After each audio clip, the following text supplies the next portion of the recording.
All right, Lisa, what do you have in store for us tonight? Well, as you all know, but maybe our listeners don't, I asked for questions this time. I wanted to kind of dive into some of Eleanor Roosevelt, but she's got a very long and kind of complicated life. So I wanted to see what you guys wanted to know about her. So y'all gave me some questions. We did. And I investigated the answers. Sweet. Because I have actually owned this 3-volume biography by a Blanche Wyson Cook. Holy crap. I should take a picture of it. Have you read it? Honestly, the first one I read in law school, during law school, and it was volume 1. Here, I have the book right here. Oh my God. Oh my God. So, Lisa, you're killing me here. I'm showing you things. So who's Eleanor Roosevelt? Shut up. I was going to kill you. It's so funny. That'd be my first question. If one of you guys sent me that, I would have been like, maybe I'll pick somebody else. So I've run the word ungulate by other people. Most people do not know what ungulate means, by the way. Just so you know. Is that the thing that hangs in the back of your throat? No, it's a hoofed animal. I don't know what that is. Oh, you weren't here for that episode. Okay. I'm saying, okay, we've digressed. Okay, I really do know who Eleanor Roosevelt is. I just wanted to say. I'm very proud of you. So anyway, so these 3 volumes, I did not read them all at once. The first one I bought while I was in law school, and it like entertained me when I didn't want to study. And then the second one I bought, I think when I was supposed to study for the bar. And honestly, I think I read it off and on over the years. I'm not sure if I actually finished it. But the third one I found recently, and I just read it like last year. Mm. So, anyway, so it covered her whole life. And the author, the biographer is Blanche Wyson Cook. And she's like well-respected biographer of hers. And she was featured in, there was, I'm drawing a blank of his name. The guy who does those Ken Burns. I watched that documentary. Yeah. Yes, she was featured on the one on the Roosevelts. He did one on Teddy Roosevelt, Eleanor Roosevelt, and Franklin Roosevelt. Yeah, that was good. In case y'all don't know, maybe Andrea doesn't know this, but Eleanor is the niece of Teddy Roosevelt. I did actually know all that. And the wife of FDR. They are distant cousins. They were like, yeah, but still cousins. I mean, still in the same tree. That tree intertwines. Different branch, same tree. So anyway, she, I guess to give just some backstory to her, she had a younger brother as well. Her mother died when she was young. Her mother wasn't very nice to her, called her things like, ugly. Her father was an alcoholic, had depression, so he wasn't around much either. So Teddy Roosevelt was kind of her father figure growing up. And that's kind of weird, like with the mom, because you're like, well, I mean, she was kind of mean, so, but then still she died young, like when the girl was young. Yeah. Like, but she was a mean mom, so like she wasn't around to be mean anymore. Yeah. It's complicated. I think that just kind of scarred it. Well, and then I think the female relatives that took care of her kind of really didn't take care of her. She ended up, I forget how old she was, but she was sent out to a boarding school, basically like as a teenager, early teens in London. So where did she grow up? Lisa, where did she grow up? She grew up in upstate New York. Exactly where I don't remember because nobody asked me that question, so I did not research that. Oh, I'll do it. You keep going. Was it in any of the 3 books? It was, and I'm sure it was in the first. That's a very good question. It seems like nobody asked me that question when I asked for questions for this episode. So I'll look it up now. You keep going. Well, sometimes you don't know what you don't know until you hear a little bit, and then you know what you don't know, and you gotta. Right, it's true. So what I'm doing, I researched all of it and what you guys asked of me. I did research it, but one of them was about her kind of secret relationships, or one in particular, but she had more than one, and that just could be an episode in and of itself. So that's probably where that one's going to be. But I'm going to start about prohibition because someone asked what was her opinion of prohibition. She grew up in Tivoli, New York. Wow. But she was born in New York, New York. It's a wonderful town. So Okay. what I found out is that prohibition meant very little to the Roosevelts. Even Eleanor, whose lifelong dread of alcoholism dominated her response to people and situations, she really never considered prohibition a usable deterrent. She momentarily supported the law, but preferred moderation to an actual ban. And she never imposed prohibition on her guests and would herself have an occasional glass of sherry or champagne, which sounds very aristocratic. But she also learned that the Drive movement, or those who supported prohibition, also had ties to other popular ideas at the time that she did not agree with. For example, she decided to attend a 2-day convention of women on law enforcement that was specifically related to prohibition in April of 1924. And she decided to go on her own, even though it had nothing to do with her husband's politics at the time. But she found out that it was politically wrong, and she realized that and acknowledged it later. So the Women's Democratic Law Enforcement League was an allegiance between the Dries and the Dixiecrats. So prohibition was becoming a cause for religious fundamentalists, and it reinvigorated the Ku Klux Klan and focused on crusade for a dry America. So, Eleanor hoped prohibition would result in less drinking by young people than it was for like her generation, but she couldn't be allied with this group that opposed progressive politicians such as Governor of New York, Al Smith, who was a wet, quote unquote. In other words, he drank, and he was Catholic and was He was a big Catholic. They still have a really huge fundraiser in New York every year for the Catholic Church. It's called the Al Smith Dinner. Like, it's on election. Does everybody get wet? You'll hear about it. Like, people like everybody goes to that. Democrat, Republican. Yeah, I've seen coverage of that. Yeah. Yes, I'm sure they get wet. So the next question was about Eleanor and her expectations of herself as a first lady. So FDR was elected to president in 1932, and she was worried that her talents were not going to be used, that she would become a shut-in, because the first lady was supposed to be a congenial hostess in the political shadows and just, not really be involved in politics. But all these burdens kind of made her defiant, like just wanted to go into politics all the more because she was basically being told not to.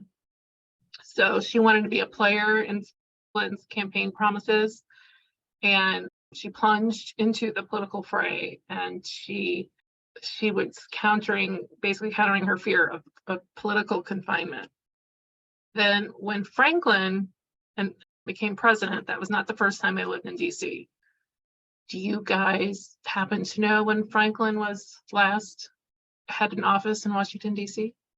You mean When before he was president? Office or had an Before office? that, when he had an office in D.C. Why did he have an office what was in the question? DC? He actually held a political office in D.C.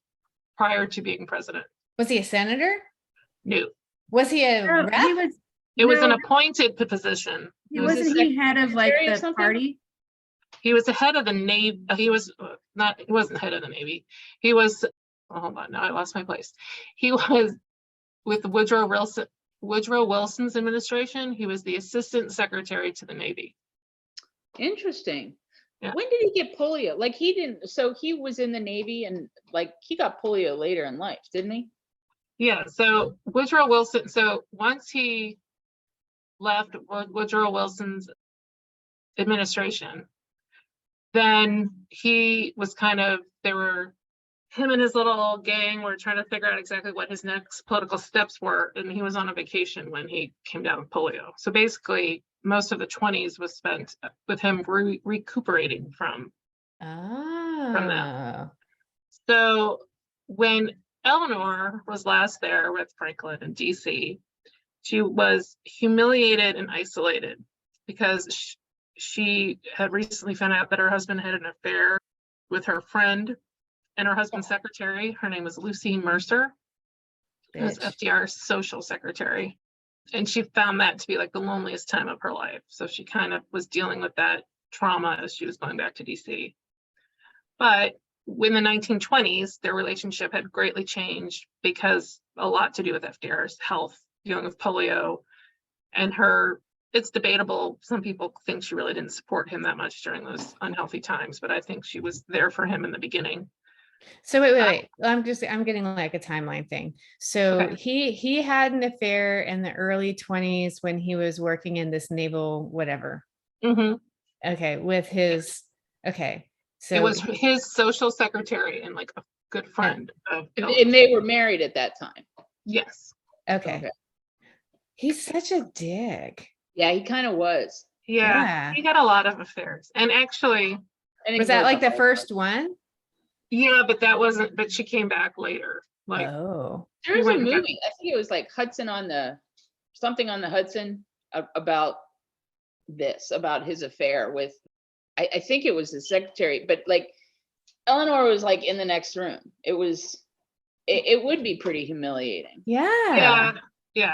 And I think as they got older and things, I think she just kind of accepted that he had these female relationships, and she went and had her own other relationships. Yeah, I mean, she was no saint if we're talking about like fidelity to marriage. So. Right. You can't always judge someone based on that. No, totally. not at all. I mean, she wasn't a saint, you know. Yeah. She was not a saint, and God knows he wasn't. And they were together and married for a really long time. I mean, they married young, as what you did in those times, and I think they loved each other. I just think they just evolved as people, and people change. Yeah. Okay. So he had an affair with her friend in the 20s, and then that ruined their, I guess, romantic relationship. Yes. Okay. Because and if there was any sort of romantic relationship left, that pretty much ended when he got polio. Okay. Did she have children? They had children. They had several children. Of course, right Really? now, I don't know how many. Oh yeah. Oh yeah, they were busy at the beginning of their marriage.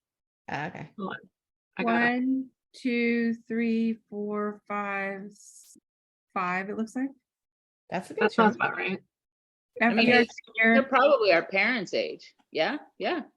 FDR Jr., Anna Roosevelt, Halsfeld, Elliot. No, James, their John children Basketball. are probably like our grandparents' age. Oh, were they born in the 20s? They were I was born like in thinking the they were born in the teens. like 50s. Oh, yeah. Yeah, they were born like in the our teens. grandparents' age. Yeah. Yeah. Okay. So, but Miss Eleanor, she began changing things up at the very beginning of the FDR's administration. On March 6, 1933, she held her first press conference with only female journalists. And these conferences would establish an understanding and support of all of Eleanor's different activities, her causes, she became very involved with different New Deal ideas. So she would meet with these female journalists and get her ideas out there.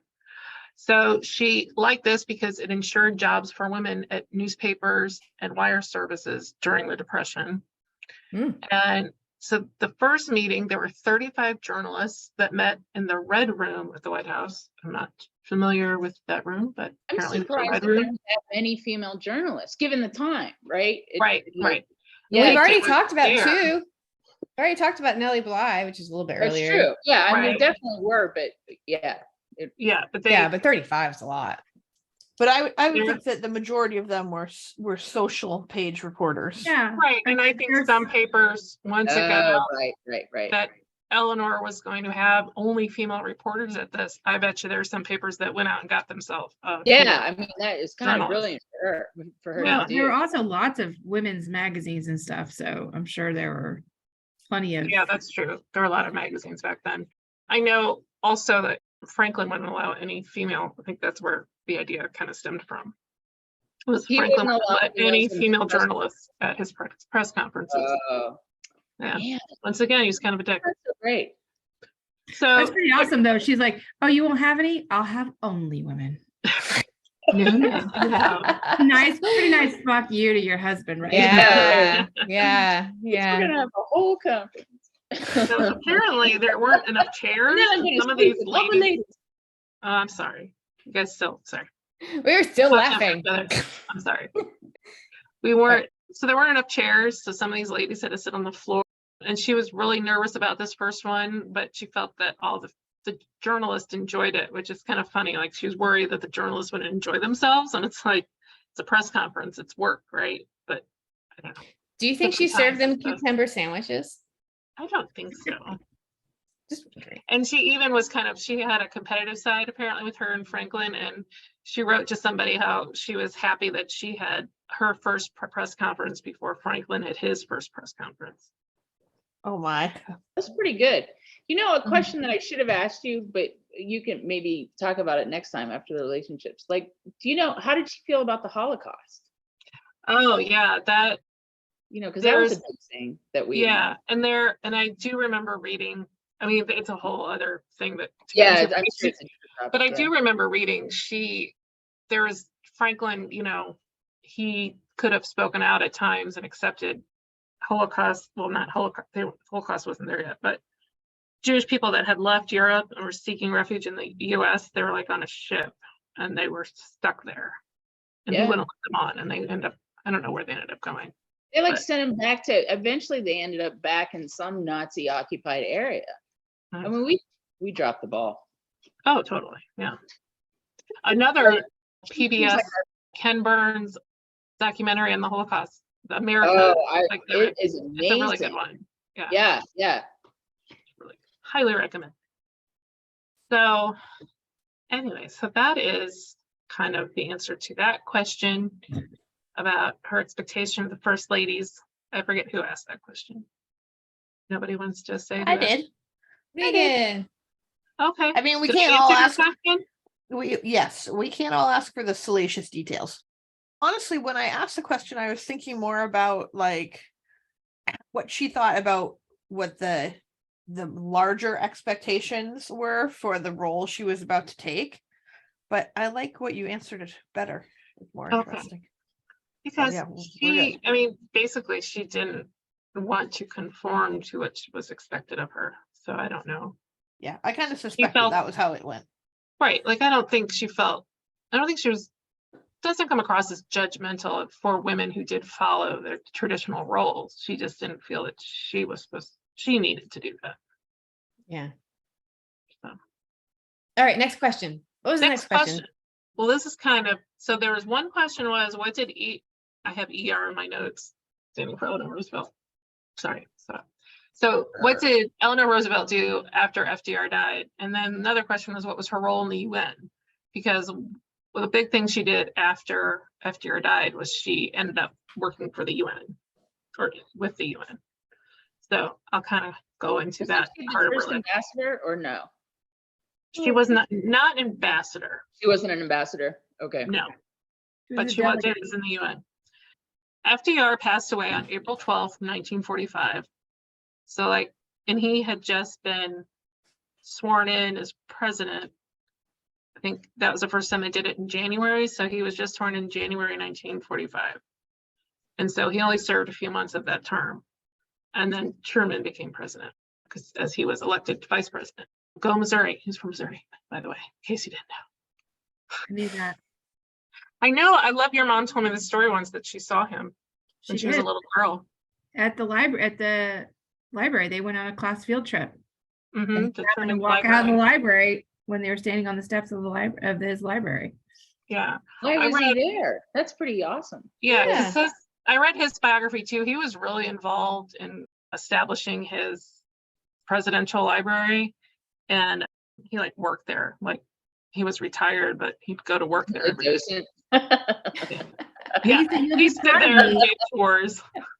Lisa, you'd be proud of me. I actually read that biography. Did you? I am proud of That you. entire thing is like the It's fucking pretty thick. And yeah, so actually I haven't been to that presidential library yet, even though it's the closest one to me, because once COVID hit, they already had plans in the works to redo it or update it. So they went ahead and started updating it. And it you just couldn't have recently gone there in re-updated. the first 45 years of your life? I could have if, when I was growing up, my family really just didn't care about going doing stuff like that, apparently. Well, my dad would have, but well, you know, he passed away when I was 12, so missed out on that. Anyway. So, okay, so he passed away in 1945. And then, so I can't talk. Eleanor wrote that after FDR died, she faced the loneliness that all widows feel facing the future alone after, sorry, my typing makes no sense. So she have to make the adjustments of being by yourself. And I just found this interesting that she wrote about that, considering what separate lives that they lived, that she still felt a loneliness after he died, because I guess there was a partnership there. It was a lot different though than a typical marriage. It was like a political part. It was a political partnership, wouldn't you think? Well, they were married for Yeah, 40 years. This is a long time. Mm-hmm. So she was at a luncheon, kind of like a going away luncheon with 60 women of the press corps, that she reported that her only plans at the time was to continue writing her columns that she had been writing as First Lady. And she would not accept any public office, and rejected an offer actually from a Congresswoman, Mary Norton from New Jersey, who wanted to name her to the special delegation that was going to San Francisco, a conference to establish the UN organization. But she refused to attend that conference. She just didn't feel it was right, wasn't proper for her to be there. And she never took credit that it was due, that it wasn't due to her that her husband made the decision regarding the UN. She just said that she just wanted to promote his vision and fulfill his legacy. But apparently the whole, you know, getting the UN in there, that had a lot to do with her. Okay, so like the UN was her idea. I don't know about her idea. I mean, there was That's a a League of pretty Nations badass legacy. beforehand. But yeah, created that the was union. Awesome. I folded my laundry today. I I mean, how do you God damn. Yeah. know. I know. Okay, know, so what you're saying is like she heavily influenced. I'm just making sure I understand this. She heavily influenced this decision to, I don't know, make the UN. Yes. Okay. Create the UN. Yes. So has become known as the First Lady of the world, and not solely because of her role as the most public, active, and popular of the US First Ladies, but because of her diplomatic interests and skills. Her involvement with US international affairs began during World War I and continued until her death, according to the biography. So Eleanor, she started this correspondence with President Truman soon after FDR's death. It began in May 1945, after Truman's VE Day broadcast, you know, Victory in Europe Day. She wrote him this letter just saying how well he did and how he was doing as president. And he responded with a 10-page letter regarding the international situation at the time with the Soviets, you know, just how he just didn't trust them and wasn't sure what they were up to. And she wrote back confirming many of his concerns. And she also gave him practical advice about the Potsdam conference that he was about to attend, you know, with Churchill and Stalin. So she was kind of giving him some pointers on that. She also wrote to Truman about a variety of issues that she had concerns about domestically, and it could concerns with Palestine becoming a place of refuge for all the displaced Jewish people. So apparently she wasn't. So was she for Israel or not for Israel? No, I think she was really concerned about Israel. I'm not. Well, and it turns out there may have been reason for that. It turns out that there may have been reason for, you know. They may have rushed into that. Yeah, right. I think right. Going back to what you're saying though about her giving Truman advice, like, you know, like for foreign relations, it would point to the, you know, like when she was talking about being lonely, my thought there is that probably she would have, I think that her husband came to her for the same type of advice. So I can imagine her being lonely, not having him to share kind of that kind of commitment to right. Because governing. Her mind was probably still going with all these ideas and ways she wanted to help the world. And then, but she, can no longer share that with him. And, you know, men of the time wouldn't listen to her. Except Truman. Except Truman. Truman was smart. He knew to listen. And also too, I think he wrote to her because he only met Franklin once. They like had lunch once. after the But he was election. the vice president? Well, he was vice president, yeah. So he really had no idea what was going on. So I think the communication with Eleanor kind of helped him better understand what was going on before he got the job.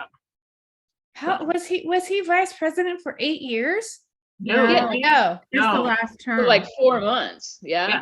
Oh, right. Okay. Before Okay. that, he was Why a he on the senator. ticket? Like, who was on the ticket before? Who was his vice president?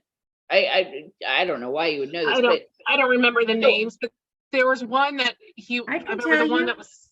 Kathy's he gonna was tell too us. liberal. it's pretty unusual for somebody to switch vice presidents. So, I mean, Well, maybe it this, wasn't that- he was running for his 4th term. yeah, His original one just was known as too liberal. John Nance Garner was the first from 1933 to 1941. And then Henry A. Wallace from 41 to 45. And then Truman was vice president from January 1945 to April 1945 when he became president. Okay. That's crazy. I mean, he probably like had, maybe like a total of 6 months where he kind of thought about that before becoming it. Yeah. Right. And I remember, right, like people were like, FDR is getting older now, like you might want to think this through before you agree to it. But he was kind of pressured. He was pressured into it by Franklin's people. He was pressured into it, like at the convention or something, if my memory serves from the book. Right. So, and FDR wasn't even at the convention. Mm-mm. Truman was at the convention, and he talked to Roosevelt over the phone. Yeah. And Roosevelt tried to get him, to be on the ticket with him over the phone. Was he not there because he was sick? No, he was busy with World War II. Well, that probably took a lot of time. Yeah. So, yeah, it's kind of insane. Yeah, it is. All All right, so back to Eleanor and Truman. So we got to Palestine. So this correspondence back and forth kind of formed an alliance between the two of them. So Eleanor, she was kind of amazed. Truman gave her a call over the phone and told her that he was going to appoint her to the U.S. delegation for the first session of the UN General Assembly in London. And she hesitated because she felt inadequate. I think her whole life she felt inadequate, which is crazy. I mean, she was so just goes smart. to show you. I mean, women just struggle with that all the time. And, That's true. it's Especially back just, then. I mean, do you think a man would be like, I don't know if I'm qualified enough to go to the UN? No. I think, balls to the wall. I can do that. What the hell? Yeah, why not? Well, and apparently I was talking to somebody about, job applications and stuff. And she was saying how, men, they just apply for whatever. They don't even think about whether or not they're qualified. They just, want to do a job, so they apply for it. Where women worry about you're that like, a lot. I don't know. I only have 2 years experience and they want 5. You're like, Right. Yeah. So I've decided now, just, screw it. I'm just going to apply for everything. And now I'm like in over my head at work right now, but that's okay. We won't go there.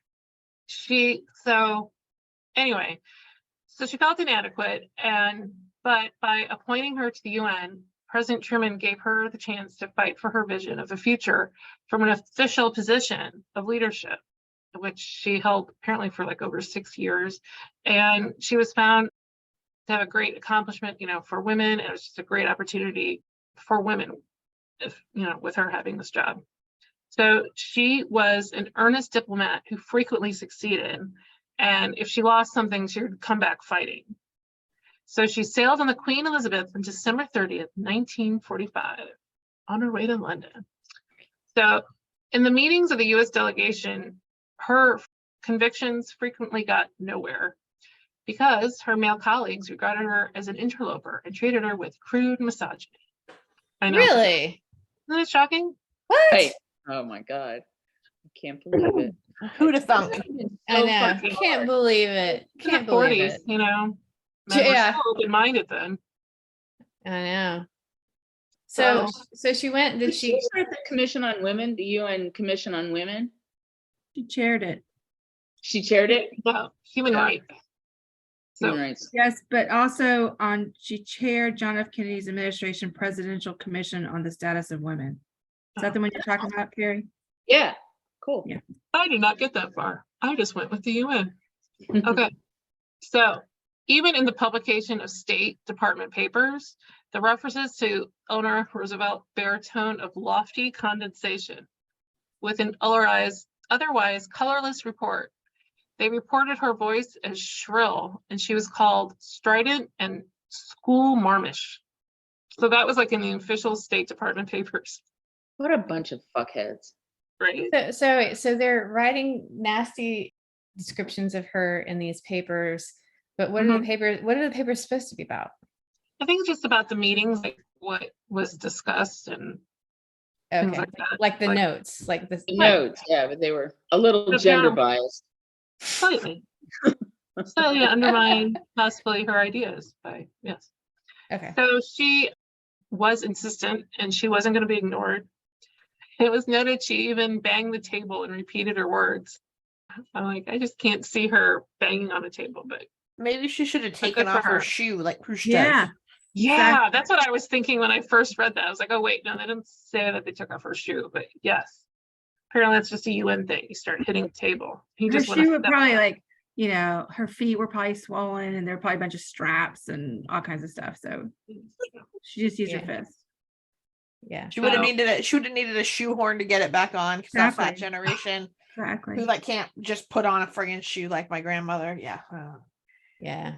So then, you know, they would just ignore her. So guess what she did? She brought her thoughts to the public, because the world's press was more interested in her opinion than anyone else's in the delegation. So go her. Smart. I love her. So she felt that these other diplomats strutted and preened and generally careless about the sensibilities of other countries. She was surprised how undiplomatic diplomats can be, which I just find hilarious. That's really funny. Yeah, I mean, that's like, you know, it's just really interesting. It's like things don't really change in that. It's just like how can you, are you kidding me? You got to the UN and you don't know anything about diplomacy, you know? And it's just like, well, because you were a dude who was connected. Right. And there's a story, like they're riding around and this one diplomat's just like, what are they talking about? Oh, bomb damage. I don't see, everything seems to be fine. And so she started pointing out all the like holes in the ground and, you know, buildings crumbling. And he just moved on to some other topic, like ignored her. Yeah, that had to be super frustrating. So trying to get more like in the UN, I was trying to find some information quickly. So I found some information on the National Park Service website, you know, from the Roosevelt's home, you know, is now a national park. So anyway, so in February 1946, in the opening session of General Assembly, the United Nations Economic and Social Council established a 9-member nuclear commission on human rights to recommend a structure and mission for the Permanent Human Rights Commission. So Eleanor Roosevelt was nominated actually by someone from China, Dr. C.L. Hasia, H-S-I-A. I don't know, it's not important. But anyway, I thought it was interesting. Somebody from China was the one that nominated Eleanor to chair the commission. And all the delegates promptly endorsed his recommendation. And she didn't anticipate this responsibility and promised to do her best, although her knowledge of parliamentary law was somewhat limited. So I'm sure it was. Whose isn't? I mean, there's probably like one person who's really versed in that. Who is the expert of right. Those delegates she was talking about, those douches probably don't know what parliamentary law is either. So she said that she wants to help the United Nations achieve its primary objective of keeping the peace of the world by helping human beings to live together happily and content. So they were presented with 3 tasks: to draft an international declaration, a draft covenant, and provisions for the implementation.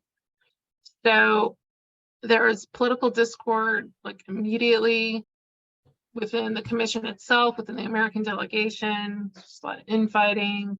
They finally convened in the fall of 1946, and ER was promptly elected the chair. And so for the next 2 years, Eleanor dedicated most of her energy to the commission duties. which required fierce patience and determination. And then I just noted that she passed away in November of 1962. Quite a legacy. Yeah. My next stuff's all about her personal relationships, which that really is lengthy. It sounds like a great sequel. I'm excited to hear. Right. All about it. I would love somebody to be like, I need an hour to explain Carrie's love life. That would be on the next episode of whatever we call this thing, best friends. I know. I'm sharing interesting shit about Eleanor Roosevelt's love life. I know. I'm just gonna throw in some fake shit there too. Just stir it up. Like, did you know one of her beaux is an alien? So I will kind of. I have like this introductory paragraph. Maybe I'll say that now to kind of allude to what's going on. So it's widely known and accepted that Franklin had extramarital affairs, and also Eleanor's childhood was filled with loneliness as her mother died when she was young, and she did not show her much love when she was alive. And her father was an alcoholic and not involved in her life. So as a lonely child, she did leave a very privileged life. They had lots of money. And luckily her family had the resources to send her to a boarding school in England that actually ended up being very good for her and taught her to think for herself and give her some self-confidence. But, having this tense relationship with her mother-in-law, because then her mother-in-law just jumped in and became involved in their marriage in the beginning, jumped in when she had her first baby and basically took over. She didn't feel Eleanor knew what she was doing because she was probably 18, 20, something like that.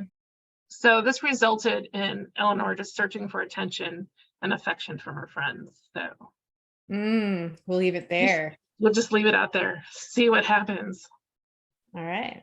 Well, that sounds awesome. Okay, ladies. Right.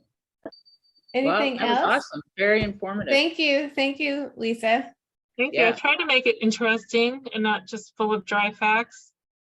It's a hard task. Great. Yeah. Thank you. So we'll are we meeting next week? I mean, I'm up for it. I mean, I'm sure I'll Nancy be out, won't but be. yeah, You'll be out. So I didn't know if other people had Easter plans. My Easter plans are all early. Excellent. All right. See you guys next week. Yeah. All right. Take it easy. See you later. Bye. Bye, everybody.